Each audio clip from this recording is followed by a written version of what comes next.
Hi, I thought I'd do a quick jump on here. I'm at my work. I'm in my office, or not in my office, I'm at my office. I did a quick turn the car around so I'm not facing the building. My office is in a building with another organization. They've allowed us to, oh my goodness, let me see if I can do something here. This is gonna shine. I may need to move the car to a different, I'm not going to drive, I'm just going to move so the sun isn't like just, and I need a new mount for my phone. I'm going to get one of them that hangs from the rear view mirror. My mount is from Five Below. I'm not exactly, I don't buy high-tech stuff right now. This is better. Still in the parking lot. I'm still not facing them. I just know that they would be kind of probably wondering what I'm doing. Anyway, just wanted to do a really quick video. Nothing long, I promise, absolutely nothing long. I'm just really excited. Today, my nonprofit, the Final Farewell Project, I came in to meet with my treasurer today. We had some families that needed some assistance. We meet once a week on Tuesdays, my treasurer and I. We talk about all the families that have contacted us over the week and who we can help, who we think we can help, and how much we're able to help send the funeral home or the cemetery. We don't give money directly to families, we give it directly to the funeral home or the cemetery. And we never give to a GoFundMe because we can't be positive where that money goes. So that's how we help people. People find us on the website, our website, and we do get calls from all around the country. It's crazy. It seems like we're the only organization that does this. We get people calling us crying, and it breaks my heart. It just breaks my heart. Anyway, so we are a 501c3. We don't get government funding. We are a private organization, or I shouldn't say private. We are not funded by any government agency. We've gotten 2 grants that was really awesome. Both were from the Akron Community Foundation. The first one was from the Akron Community Foundation. It was for a COVID grant, which was just a small $5,000 grant to help us provide funeral and burial funds for people who lost someone or they were impacted by what's been going on this past year. And it was either they lost a loved one from what's been going on this year, or they had been impacted and had a job loss. The second one was through our county with the CARES Act, the funds that they got, and we qualified for another small $5,000 grant. It was pretty awesome. So we've gotten 2 of those grants. We started 4 years ago. There was just like 4 of us, my son and myself, and 2 other friends that were from Canton, Ohio. So we started out just helping Summit County and Akron, and Canton and Stark County. And it was just the 4 of us meeting in a Dunkin' Donuts in Northeast Ohio in Canton. And this was my idea. And I had a friend who died of AIDS in 1987. And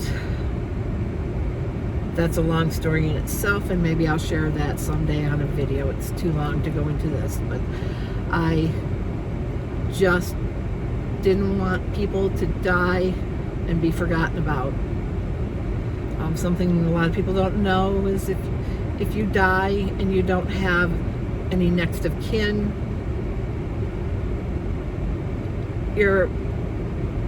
and you don't have anything pre-planned, anything written out, any plans made of any kind, your friends can't do anything.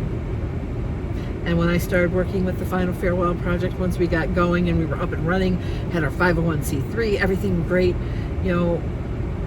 I knew that this was a bit of an issue, but I didn't really know. So I started talking to funeral homes, and I started talking to county people here, that someone dies, or if someone cremains or left at a funeral home or at the morgue in the county, we as an organization could not go in and bury those cremains. Those are just left. And so people who die Maybe they have friends, but they don't have family.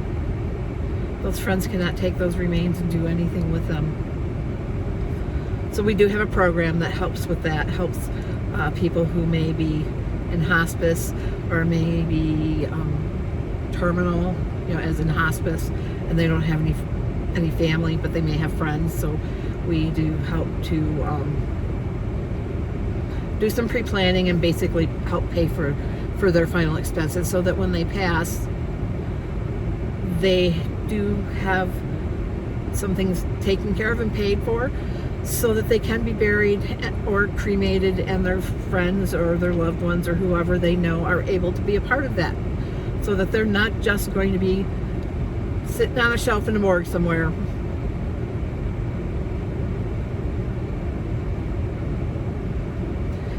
And so that's one, I always believe that nobody should be forgotten. Nobody should be forgotten. There's a Robert Morrison quote. My son told me this quote, and I can't remember it exactly. I'm going to get it wrong. Somebody's going to be watching this who knows the Robert Morrison quote, but it's what ought to be done but would not have been done unless I did it, I thought to be my duty. I think that's pretty much it. So my view with starting this organization was, I'm going to do the stuff that nobody else thinks about doing and nobody else wants to do. Nobody thinks about death and dying until they lose someone or until they're faced with it. Nobody thinks about it. Nobody wants to think about it. Who wants to think about death? Nobody wants to think about death. We are not a charity or a nonprofit that is all warm and fluffy and fuzzy and nobody thinks about it.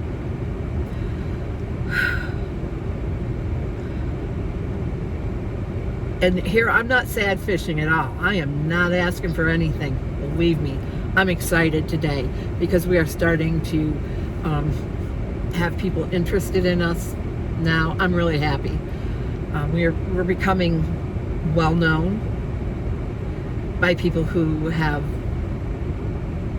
not big well known enough to get big money. I mean, we raise money and then it goes fast. Imagine it goes fast. Those of you who know how much it costs to bury somebody, we never have enough to fully bury somebody, but you know how much it costs when somebody passes, just for the bare minimum of paying for somebody's cremation. But I'm really happy. I am happy. But 4 years ago, my son and I were paying for everything all by ourselves. We were putting money in, and we barely had money to do anything. In our very first fundraiser, we had a local pub and restaurant, and we had a few elected officials that we knew come, and a few other people come. There may be like 10 people that came to the fundraiser. A few other people we knew sent money in, and then there were some people just there, so it kind of looked like, I'm always really good when I do these fundraisers. I've done these kind of things forever, and I'm really good at making it look like we have more people at something than we do. And we raised $800, which was huge compared to what we had. So we had $800, but we had a relationship with a funeral home that we knew the funeral home director. She was on our advisory board. That I set up an advisory board to go along with our board of directors. They were people from within the community leaders, elected officials, people like on our alcohol, drug, and mental health board, just a lot of different people. And this funeral home director, we were talking, and she said she had somebody, a gentleman who lost his mother probably about 2 years before that. There was a problem with the cemetery. The mother had been cremated, he had her cremains, but he had never been able to bury her. There was some problems with the pre-planning. I guess they were short. They weren't able to have the opening and closing done, and it was not a lot to pay for the opening and closing. Only like $625, something like that, at this cemetery here locally. And I said, we have the money. This was the first family we were able to help. And she's like, you're kidding, Doreen, really? And I'm like, yeah, we can do this. So we were, and it just coincided. It didn't hit me until she said, "This gentleman wants you to come." So it was a little bit rainy. It was on a Friday, and I went and I met them, and it was just me and the funeral director, the son, and one other person, and his mother's ashes. And it hit me. It was Mother's Day weekend. It was Mother's Day weekend.